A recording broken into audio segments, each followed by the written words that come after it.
बिस्मिल्लाहिर्रहमानिर्रहीम। लीडरशिप के हवाले से थोड़ी सी बात करते हैं, थोड़ा पीछे चले जाते हैं। नबी अकरम सल्लल्लाहु अलैहि वसल्लम ने सहाबा कराम को कहा कि जंग की तैयारी करनी है, अपना अपना हिस्सा डालें। तो एक सहाबी से नबी अकरम सल्लल्लाहु अलैहि वसल्लम ने पूछा कि आप क्या लेके आए हैं? तो उन्होंने कहा कि मैं अपने घर के सारे सामान में से, दौलत में से आधी यहाँ ले आया हूँ। एक और सहाबी से नबी अकरम सल्लल्लाहु अलैहि वसल्लम ने यही सवाल किया तो उन्होंने अर्ज़ किया, या रसूलल्लाह, मेरे माँ बाप और औलाद आप पर कुर्बान हो, मैं घर में सिर्फ़ अल्लाह और उसके रसूल का नाम छोड़ के आया हूँ। तो ये दोनों सहाबी खलीफातुर रसूल सल्लल्लाहु अलैहि वसल्लम भी बने थे। थोड़ा सा आगे आ जाते हैं, पाकिस्तान में आ जाते हैं। कायद-ए-आज़म मोहम्मद अली जिन्नाह, उन्होंने अपनी सारी की सारी जायदाद अपनी ज़िंदगी में पाकिस्तान के लिए वक़्फ़ कर दी थी। लाहौर का कोर कमांडर ऑफिस, वो आपने सुना होगा, ये भी कायद-ए-आज़म की ज़ाती रहायशगाह थी। और उसके अलावा पंजाब यूनिवर्सिटी, वो कई मील पर मुहीत है, ये भी कायद-ए-आज़म की वदीयत करता हुई वसीयत और जायदाद है। और उसके अलावा भी कायद-ए-आज़म ने अपनी जायदाद का एक थोड़ा सा हिस्सा अपने रिश्तेदारों के लिए छोड़ दिया, बाकी सारे का सारा उन्होंने पाकिस्तान के लिए वक़्फ़ कर दिया था। अब आ जाते हैं असल बात की तरफ। असल बात यह है कि तुर्की में बहुत बड़ा ज़लज़ला आया। तुर्की की तरफ से किसी मुल्क से इमदाद नहीं मांगी गई।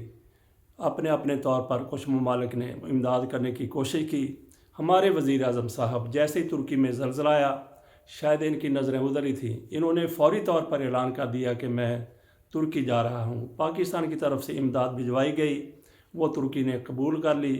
लेकिन वज़ीर आज़म साहब से उन्होंने कहा कि आप ज़रा अपने घर में बैठिए, हमें अपने लोगों के लिए कुछ काम करने दीजिए, मुतासरीन की इमदाद करने दीजिए।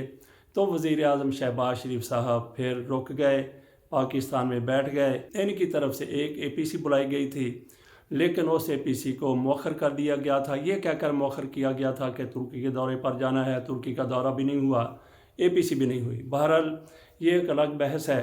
बात हमने लीडरशिप से शुरू की थी। तुर्की के सदर तैयब अर्दोगान, उनकी तरफ से तुर्की के लोगों के लिए, मुतासरीन के लिए बड़ा ऐलान किया गया, बहुत बड़ा ऐलान किया गया। उन्होंने कहा कि मेरी जो भी जायदाद है आज से वो तुर्की के लिए वक़्फ़ है।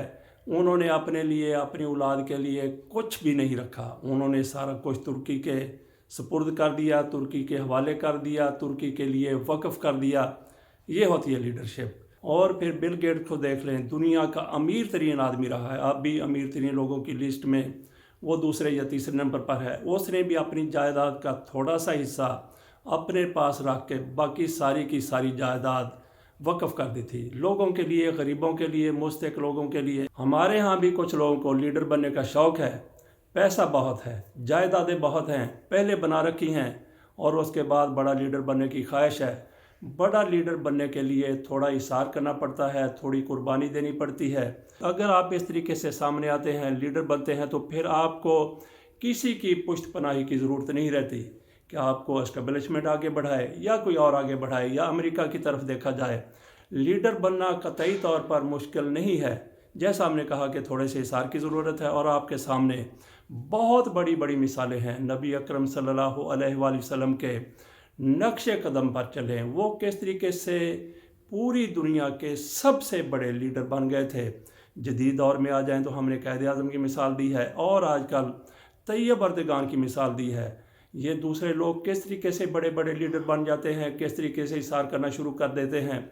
इनके सामने, जैसे हमने बिल गेट्स का जिक्र किया, इनके सामने हमारे नबी की मिसाल है, हमारे दीन की मिसाल है, हमारे मज़हब की मिसाल है।